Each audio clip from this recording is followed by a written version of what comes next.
داستان گفت کے سامعین اور ناظرین، السلام علیکم ورحمۃ اللہ وبرکاتہ۔ اللہ غفور الرحیم۔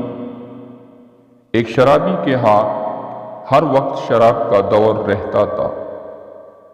ایک مرتبہ اس کے دوست احباب جمع تھے، شراب تیار تھی۔ اس نے اپنے غلام کو 4 درہم دیے کہ شراب پینے سے پہلے دوستوں کو کھلانے کے لیے کچھ پھل خرید کر لائے۔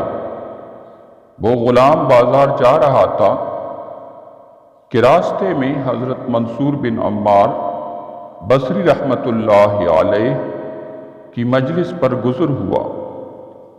وہ کسی فقیر کے واسطے لوگوں سے کچھ مانگ رہے تھے اور فرما رہے تھے کہ جو شخص اس فقیر کو 4 درہم دے، میں اس کو 4 دعائیں دوں گا۔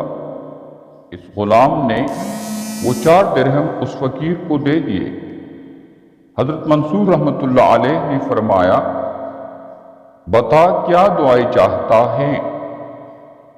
غلام نے کہا، میرا ایک آقا ہے، میں اس سے خلاصی چاہتا ہوں۔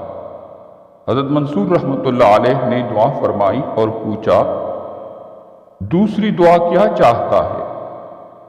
غلام نے کہا، مجھے ان درہموں کا بدلہ مل جائے۔ حضرت منصور رحمۃ اللہ علیہ نے اس کی بھی دعا کی۔ پھر پوچھا، تیسری دعا کیا ہے؟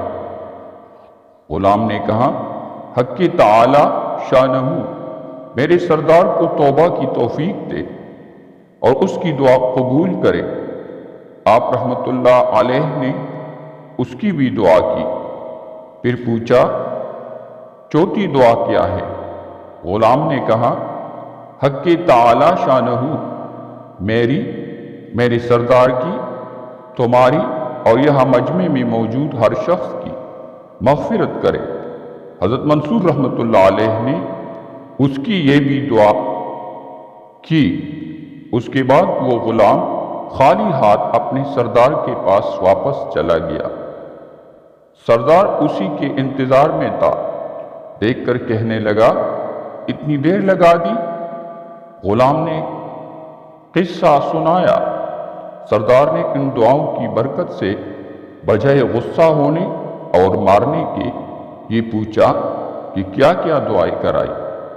غلام نے کہا، پہلی تو یہ کہ میں غلامی سے آزاد ہو جاؤں۔ سردار نے کہا، میں نے تجھے آزاد کر دیا۔ دوسری کیا تھی؟ غلام نے کہا، مجھے ان درہموں کا بدلہ مل جائے۔ سردار نے کہا، میری طرف سے تمہیں 4000 درہم نظر ہیں۔ تیسری کیا تھی؟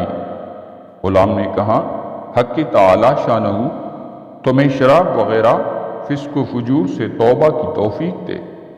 سردار نے کہا، میں نے اپنے سب گناہوں سے توبہ کر لی۔ چوتھی کیا تھی؟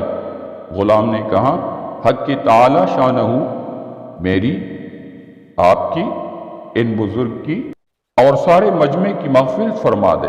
سردار نے کہا، یہ میرے اختیار میں نہیں ہے۔ رات کو سردار کو خواب میں ایک آواز سنائی دی، جب تو نے وہ تینوں کام کر دیے جو تیرے اختیار میں تھے، تو کیا تیرا یہ خیال ہے کہ اللہ وہ کام نہیں کرے گا جس پر وہ قادر ہے؟ اللہ نے تیری، اس غلام کی، منصور کی اور اس سارے مجمع کی مغفرت کر دی ہے۔ پڑھنے کا اور سننے کا شکریہ۔ والسلام۔ اللہ حافظ۔